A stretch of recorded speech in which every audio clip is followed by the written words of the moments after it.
Cette émission vous est offerte par le ministère de la Jeunesse, de l'Insertion professionnelle et du Service civique.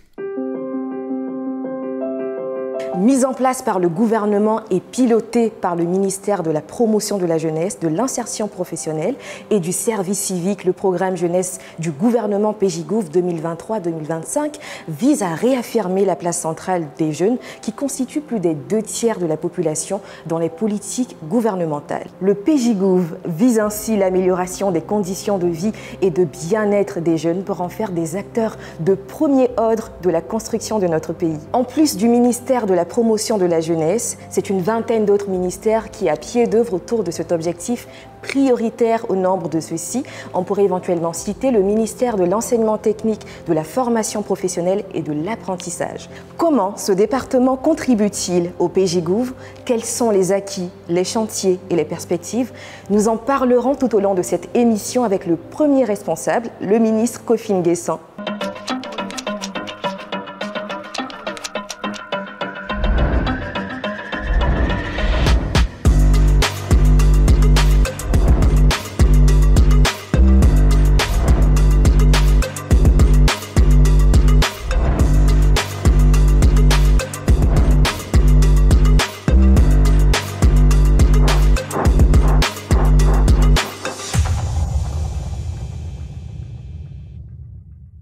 Bienvenue dans Focus PJGouv aujourd'hui pour nous accompagner. Nous sommes accompagnés de Monsieur le ministre N'Guessan Kofi, le ministre de l'enseignement technique, de la formation professionnelle et de l'apprentissage. Merci beaucoup, Monsieur le ministre, d'avoir accepté de nous accueillir dans vos locaux justement pour aborder le sujet du programme jeunesse du gouvernement. C'est moi qui vous remercie de me donner l'opportunité de parler de l'enseignement technique, de la formation professionnelle de l'apprentissage en lien avec le programme jeunesse du gouvernement dont vous avez parlé. C'est ça, merci beaucoup Monsieur le ministre. Et vous le savez, c'est la rentrée des classes. Les élèves ont repris le chemin de l'école ce 9 septembre et sur toute l'étendue du territoire national. Alors vous, est-ce que cette rentrée, elle est effective dans vos établissements? Oui, effectivement. Le 9 septembre a été déclaré jour de rentrée dans notre ordre d'enseignement. Et je vous espère que dans tous les établissements sous notre tutelle, les élèves rejoindront les salles de classe. Je crois que l'année dernière, nous avons expliqué aux chefs d'établissement que le premier jour de rentrée correspond aussi au début de la formation réelle, parce qu'il faut achever les programmes de sorte que, à la fin de l'année, les élèves aient des connaissances relativement solides et que les partenaires, notamment les entreprises, puissent avoir en leur sein des jeunes qui soient bien formés parce que les connaissances ont été réellement diffusées ou délivrées dans de bonnes conditions. En effet, c'est tout aussi important, Monsieur le ministre. Concernant la formation professionnelle, vous savez, il y a plus ou moins un mythe vis-à-vis de la formation professionnelle étant attribué à des personnes qui ont plus ou moins raté ou échoué sur l'enseignement général. Est-ce qu'aujourd'hui, vous avez un sentiment qu'il y a plus ou moins un renouveau vis-à-vis de la formation professionnelle? Je vous remercie vraiment de la question qui me permet aujourd'hui d'expliquer les deux concepts. Vous savez, il y a l'enseignement technique et il y a la formation professionnelle. Ici, nous sommes au lycée technique, donc nous recrutons des élèves talentueux après la classe de 3e. Des élèves qui ont au minimum 12 de moyenne en mathématiques et en physique et qui sont un peu surdoués parce qu'ils viennent ici pour être formés dans des matières très techniques, que ce soit la construction mécanique, que ce soit l'électronique, l'électrotechnique, mais aussi que ce soit le dessin industriel, donc ceux qui vont faire les bacs E, les bacs F1, les bacs F2, les bacs F3, les bacs F4, les bacs F7. Ce sont des élèves qui prépareront des bacs industriels. Donc on les recrutera à partir de la 3e parmi les meilleurs de leur génération. Donc ce n'est pas ceux qui jouent qui rentrent au lycée technique. Au contraire, c'est ceux qui sont relativement bons, qui sont très bons, brillants, que nous allons prendre dans un lycée technique. Mais vous avez aussi l'autre question, c'est la formation professionnelle. Et en général, mais de tradition, quand un enfant ne veut pas aller au champ, ou un enfant est un peu fainéant, en guillemets, on dit on va le mettre dans un métier auprès de quelqu'un qui est menuisier au village, auprès de quelqu'un qui est maçon au village. Donc c'est cette idée que nous avons traîné sur une longue période, de sorte qu'un jeune qui est relativement moins bons dans l'enseignement général, on dit qu'il faut aller à la formation professionnelle, il faut aller apprendre un métier. Mais aujourd'hui, ce n'est plus tellement ce que nous recherchons. Nous souhaiterons accueillir à la formation professionnelle des jeunes qui sont passionnés par un métier, des jeunes qui veulent apprendre et repartir plus tard dans la formation de type général. Donc c'est un nouveau système que nous sommes en train de construire et en mettant les jeunes au cœur de notre dispositif et en les mettant en confiance. Monsieur le ministre, comme votre ministère, il y a plus d'une vingtaine d'autres ministères qui sont plus ou moins, qui contribuent au programme jeunesse du gouvernement. Est-ce que vous pouvez nous expliquer en quoi votre ministère contribue au PJGouv? Ouais, vous savez, d'abord, vous savez que notre pays compte près de 29 millions d'habitants au dernier recensement qui a eu lieu en 2021, le recensement général de la population de l'habitat.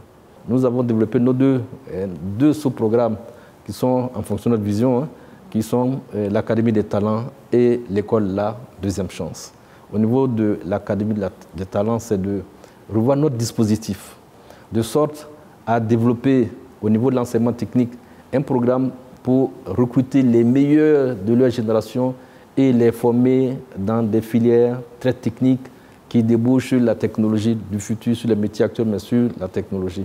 Et donc, on contribue au PJGouv avec des programmes spécifiques. On a commencé par le programme avec le consortium des entreprises de la grande distribution. Nous avons discuté avec ces entreprises, nous avons identifié leurs besoins et nous avons, avec nos experts, créé des programmes correspondant au profil recherché. Nous avons pu former depuis les 2 dernières années près de 1000 jeunes aujourd'hui qui sont dans ces entreprises ou, puisque certains sont encore en formation, ou qui vont rejoindre ce système. Nous avons créé un projet relativement important dans le froid et la climatisation avec une entreprise partenaire. Et là, c'est des cohortes de 25 jeunes que nous recrutons chaque fois pour les former en 3 mois sur des périodes relativement courtes et les insérer. Donc, il y a des projets réellement, des projets concrets que nous sommes en train d'élaborer qui sont destinés à perfectionner les jeunes, à les former à certains types de métiers, de sorte que lorsqu'on a fini notre programme, on ait l'insertion directement. Donc, on élabore en ce moment le programme TIC avec 8 métiers. Nous avons aussi le programme de formation de gens de la maison. Et donc, il y a un certain nombre de métiers réellement pour lesquels il y a une désaffection relative, mais on les remet au goût du jour de sorte à recruter, à attirer davantage de jeunes et à les former de façon très pratique, en cohérence avec les demandes des entreprises ou même les demandes des ménages. Donc, c'est des programmes qui permettent aujourd'hui de renforcer le programme général du gouvernement, sans compter qu'au niveau de l'apprentissage, dans nos établissements, on a développé l'apprentissage dans le domaine de la maçonnerie, dans les métiers du bâtiment par exemple, avec d'autres types d'entreprises. Je peux citer aujourd'hui Kaidan qui nous a vraiment accompagnés dans ce type de programme en recrutant près de 200 sur les chantiers. Et après les avoir formés, l'entreprise les a gardés parce que les jeunes ont montré leurs aptitudes. Je crois que c'est extrêmement important, ce type de formation très pratique qui permet aux jeunes d'être mis en confiance et qui permettent aussi aux parents de croire maintenant dans l'avenir de leurs enfants. C'est très bien dit, Monsieur le ministre. Tout est clair pour nous. En effet, votre ministère est très bien actif dans le programme jeunesse du gouvernement. Et en plus de ces initiatives, nous avons pu voir sortir de terre de très beaux établissements de formation. Nous allons suivre à présent cet élément. Faire de l'enseignement technique et professionnel l'une des clés pour réussir l'adéquation entre formation et emploi et accélérer l'insertion professionnelle des jeunes, il s'agit là d'un des axes majeurs du programme jeunesse du gouvernement. Pour atteindre cet objectif, l'État a engagé la construction de 7 lycées professionnels dans les localités de Yamoussoukro, Diabo, Dabakala, Korogo, Ebimpe, Kong et Gbeleban. Ces lycées qui ouvrent leurs portes en décembre 2024 viendront renforcer le dispositif déjà existant. Ils formeront les jeunes dans diverses filières en tenant compte notamment des besoins spécifiques de chaque région. Une nouvelle dynamique insufflée au secteur de l'enseignement technique et professionnel qui s'inscrit dans la droite ligne de l'axe 1 du PJGouv 2023-2025. Ici à Yamoussoukro, le lycée va accueillir 500 apprenants dont 300 internes. Comme tous les autres du genre, ce nouvel établissement est doté d'équipements de pointe pour permettre aux apprenants d'être mieux outillés à la fin de leur formation. La particularité de cet établissement, c'est qu'il répond à un besoin d'épouser l'ère du temps en termes d'avancées technologiques, avec de nouvelles infrastructures qui se veut une rupture avec ce qui avait été fait avant. De façon spécifique, cet établissement est construit pour abriter 4 filières. Donc nous avons, en termes de filières, la première filière, la maintenance véhicules et engins. On a froid et climatisation. On a également l'électricité d'équipement et enfin l'électronique. Réalisé dans le cadre du projet AVIC, qui est un partenariat avec la République populaire de Chine, la construction de ces 7 lycées fait également une part belle à l'agro-industrie. À Guéléban, ville située dans le nord-ouest de la Côte d'Ivoire, les apprenants pourront dès l'année prochaine se former dans des domaines tels que l'agriculture, l'élevage ou encore la mécanique agricole. Ils pourront ainsi efficacement contribuer à la modernisation de l'agriculture sans avoir à quitter leur région d'origine. Ce sont des filières qui forment à des métiers pratiques. Et donc les apprenants qui sont formés ici sont prêts à être utilisés sur le terrain. La Côte d'Ivoire, on dit, l'économie de la Côte d'Ivoire repose sur l'agriculture. L'agriculture, à elle seule, peut absorber tous ces jeunes. À travers le PJGouv, le gouvernement ivoirien veut réaffirmer la place centrale de la jeunesse, qui représente plus de 2/3 de la population, dans ses politiques de développement. Mieux, il s'agit de donner à cette jeunesse les rudiments nécessaires à son plein épanouissement et en faire le pilier de la Côte d'Ivoire de demain. Vous expliquez comme ça lors d'une interview que ces formations qui sont plus ou moins dispensées dans ces nouvelles écoles à Dabakala, à Kong, étaient plus ou moins fonction de ces villes. Est-ce que vous pouvez nous en dire plus? Oui, merci beaucoup. Je crois que le gouvernement, dans la recherche de la croissance des capacités et des établissements de notre dispositif, a mis en place un programme de construction de 7 nouveaux lycées, qui seront même peut-être complétés par d'autres qui sont en voie de négociation avec les partenaires. Donc nous avons le lycée de Bimpé, dans la région du Sud, mais qui sera en lien avec le développement de la zone industrielle du PK24, et former des jeunes qui seront beaucoup plus spécialisés sur les questions d'automatisme industriel et qui vont travailler dans ces entreprises. Vous voyez que ces positions de ces lycées ont été aussi fonction des productions locales. Je prends un seul exemple. Le lycée de Korogo, par exemple, a en son sein des filières de machinisme agricole, mais aussi de transformation des produits locaux. Donc ce lycée permettra aujourd'hui de procéder à la transformation de la mangue, par exemple. Transformer aussi le karité, les fruits de karité, en beurre de karité, produits associés. Et donc, en fonction de la zone, les équipements qui ont été achetés permettront de pouvoir contribuer au développement de l'économie locale. Et donc, les formations vont être en conséquence. Et je crois que les nouveaux lycées aussi que nous allons pouvoir construire respecteront aussi cette vision de travailler à partir des produits locaux avec les apprenants et leurs enseignants, de sorte à les valoriser davantage et à les commercialiser. Je crois que c'est important de fixer aussi les jeunes sur leur territoire, de sorte à éviter que tous viennent, notamment à Abidjan, où quelquefois les difficultés se posent et ils n'ont pas les moyens de s'épanouir.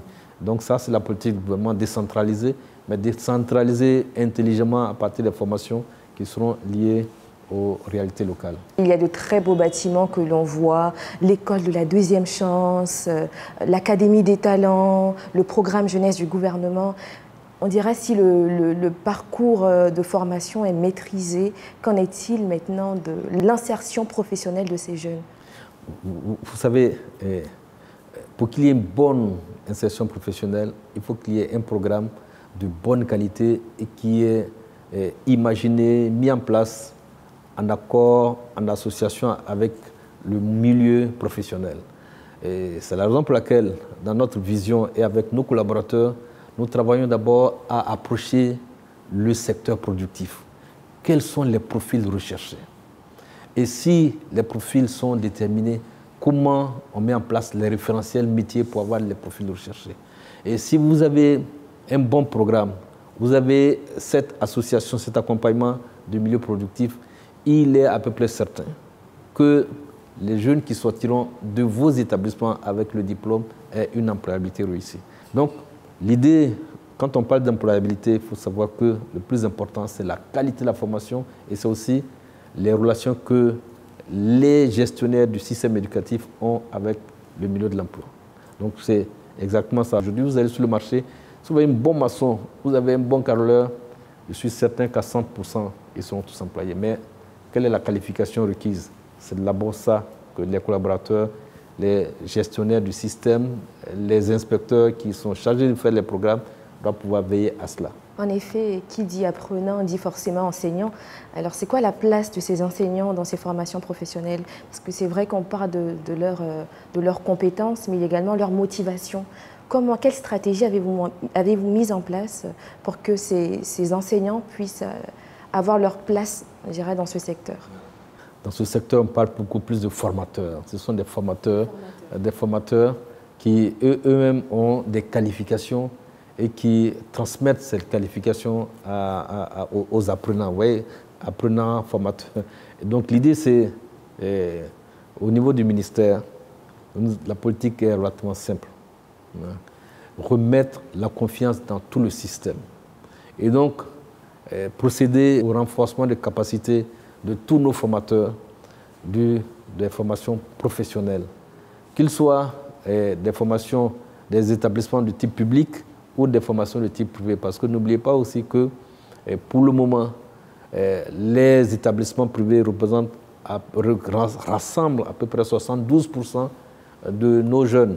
Seuls 28% sont dans les établissements de type public au niveau de la formation professionnelle. Donc, on ne néglige pas le secteur, les établissements privés, faire en sorte qu'eux aussi soient pris en compte dans ce que nous faisons. Donc l'idée, c'est de créer, avoir des séminaires de formation, de renforcement de capacités au plan national, mais aussi créer ce type de programme à l'extérieur, à l'étranger, et envoyer la formation, les formateurs en formation. Nous avons pu rencontrer certains des formateurs qui ont pu bénéficier de formations à l'étranger. On va écouter à présent leurs témoignages. Je suis tombée à tout hasard sur le lien dans un groupe WhatsApp et j'ai décidé de postuler. Mon établissement a reçu un courrier de la DRH, du ministère de l'enseignement technique, et ils nous ont fait part de ce qu'il y aurait une formation en Inde. C'était pour moi une opportunité, une chance. Cela fait plus de 20 ans que j'enseigne l'anglais et c'était la toute première fois que j'avais cette opportunité-là de sortir de la Côte d'Ivoire pour avoir une formation dans le but de perfectionner mes acquis en anglais. Moi, ça fait 2 ans que j'enseigne, mais j'avais besoin d'un plus pour pouvoir aller en avant dans la formation que je fais. Parce que nous, à Mohamed VI, comme je l'avais dit, c'est multisectoriel. Alors, nous avons affaire à l'hôtellerie, à la restauration, à la topographie, au génie civil, à la maçonnerie, tout ce qui est électricité, bâtiment. Donc, il fallait être outillé quand même pour pouvoir enseigner les enfants. Sur 4 semaines, nous avons été formés aux techniques d'enseignement. Okay. Chez nous, en anglais, il y a 4 skills, il y a 4 habiletés. Quand on parle de speaking, reading, listening et puis de writing. Donc, nous avons été formés à ces 4 habiletés-là. Et en plus de ça, nous avons été formés à comment utiliser l'outil informatique ou bien les ICT, les nouvelles technologies d'information pour pouvoir donner des cours, pouvoir communiquer avec les enfants hors même des cours. Donc, c'est à cela que nous avons été formés. Cette formation va booster ma connaissance que j'avais déjà de l'enseignement, voilà. La méthode que nous appliquons ici, c'est ce qu'on appelle l'APC. Et avec la formation que nous avons eue, ça vient renforcer véritablement cette technique d'enseignement. Et donc ça va me permettre de m'améliorer. Mon mindset a beaucoup changé parce que nous avons été en contact de personnes de qualité. C'était des enseignants de renom, une université de renom. J'ai appris énormément. Donc sur le plan humain, je suis venue mieux que j'étais. Nous souhaiterons que ça soit vraiment perpétué, que ça soit une institution chaque année pour les profs d'anglais, pour aller au moins se perfectionner et puis pouvoir venir les implémenter ici. L'Inde est un pays développé et aller apprendre en Inde, bon, tout comme les autres pays, la Chine et autres, aller apprendre en Inde, en Chine et venir l'appliquer, c'est dire que nous sommes sur la voie du développement également, si nous appliquons tout cela. Donc c'est une très belle formation, c'est une très belle initiative et nous disons merci à M. le ministre et véritablement au président Alassane Ouattara pour ce programme. Monsieur le ministre, combien d'enseignants ont pu bénéficier de ce programme et comment ils sont sélectionnés? Non, je crois que c'est, vous voyez, c'est en fonction des filières que nous sélectionnons les enseignants. Je vous donne un exemple. Il y a 1 an et demi, 2 ans, nous avons fait partie des premières cohortes de formateurs en France. Mais ce sont des formateurs qui relèvent du milieu de la restauration, de l'hôtellerie et du tourisme. Ils sont allés en France et dans 2 villes, à Paris et à Dijon. Donc l'idée, c'est d'aller découvrir des équipements nouveaux. L'idée aussi, c'est d'aller discuter avec leurs homologues de ces établissements. Et l'idée aussi, c'est d'aller voir comment les programmes ont évolué dans leurs domaines respectifs. C'est ça. Et pour vous, chers jeunes, il y aura toujours des opportunités d'emploi et de formation. Nous en présentons maintenant avec l'Agence Emploi Jeunes. À présent, quelques annonces d'emploi et de stage que vous offre l'Agence Emploi Jeunes. 4 postes d'assistante marketing. Niveau de formation, Bac+2. Date de clôture, 14 septembre 2024. Un poste de chimiste saponificateur. Niveau de formation, Bac+2. Lieu de travail, Kotobi à Bongouanou. Date de clôture, 22 septembre 2024. 2644 postes pour travaux à haute intensité de main-d'œuvre répartis dans 93 localités. Date de clôture, 18 septembre 2024. Un poste d'électricien usine. Niveau de formation, Bac+2. Lieu de travail, Kotobi à Bongouanou. Date de clôture, 22 septembre 2024. Un poste de stagiaire en agroalimentaire. Niveau de formation, Bac+2. Lieu de travail, Engrais 8e tranche. Date de clôture, 30 septembre 2024. 2 postes de stagiaire logisticien. Niveau de formation, Bac+2. Lieu de travail, Cocody 2 Plateau Vallon. Date de clôture, 30 septembre 2024. Un poste de stagiaire ressources humaines. Niveau de formation, Bac+2. Lieu de travail, Adjami. Date de clôture, 20 septembre 2024. Consultez le site de l'Agence Emploi Jeunes. De nombreuses opportunités d'emploi et de stage vous y attendent. Monsieur le ministre, nous sommes déjà au terme de notre entretien. Alors, quelles sont vos différentes perspectives, déjà pour cette année scolaire, ensuite pour l'enseignement technique et la formation professionnelle? Nous avons en charge un secteur qui est stratégique et c'est la raison pour laquelle Son Excellence, M. Alassane Ouattara, le Président de la République, attache une grande importance aujourd'hui à l'enseignement technique et à la formation professionnelle. Ce que je souhaiterais dire aux jeunes, pour l'année qui va commencer, c'est d'abord qu'ils soient confiants. Certains ont passé nos concours pour rejoindre les établissements d'enseignement professionnel et technique. Les résultats ne sont peut-être pas encore sortis, ils sont inquiets, mais chacun va trouver sa voie. Si on n'est pas bon en maçonnerie, est-ce qu'on ne peut pas être bon en menuiserie? Si on n'est pas bon en menuiserie, est-ce qu'on n'est pas bon en restauration? Et c'est des métiers qui nourrissent leurs hommes. C'est parce que ces jeunes ne sont pas suffisamment formés et informés. Mais l'idée aujourd'hui, c'est de poursuivre dans cette voie d'information parce qu'il faut remettre les parents en confiance. Comment les parents, certains parents se sont posés les questions, pourquoi mon enfant, après avoir eu le BPC, veut aller faire la restauration? Pourquoi après avoir eu le BPC, veut devenir carreleur? Mais c'est des métiers d'avenir. Et ce que nous recherchons aujourd'hui, c'est de former nos jeunes selon les standards internationaux. Parce que le marché mondial du travail va changer. là où les populations sont relativement vieillissantes, on aura besoin de main-d'œuvre. Je le dis et je le répète, le métier sera le passeport de demain. Ce sera le passeport de demain. Lorsqu'on a le métier, lorsqu'on est compétent dans un domaine, je suis pratiquement sûr qu'on ne va plus chômer. Merci beaucoup, Monsieur le ministre, de nous avoir permis de comprendre et de connaître vos différentes contributions au programme jeunesse du gouvernement qui te concerne, qui me concerne, qui nous concerne tous et qui vise également à revaloriser l'enseignement technique, la formation professionnelle, déployer l'apprentissage pour relever, n'est-ce pas, le défi de l'employabilité. Des actions sont menées, des objectifs à atteindre et nous pouvons dire tout simplement que nous sommes sur la bonne voie. Merci à vous, Monsieur le ministre, pour ce moment, chers téléspectateurs. Merci à vous de nous avoir suivis. C'était Focus PJGouv. On se retrouve la semaine prochaine avec l'Agence Emploi Jeunes. Cette émission vous a été offerte par le ministère de la Jeunesse, de l'Insertion professionnelle et du Service civique.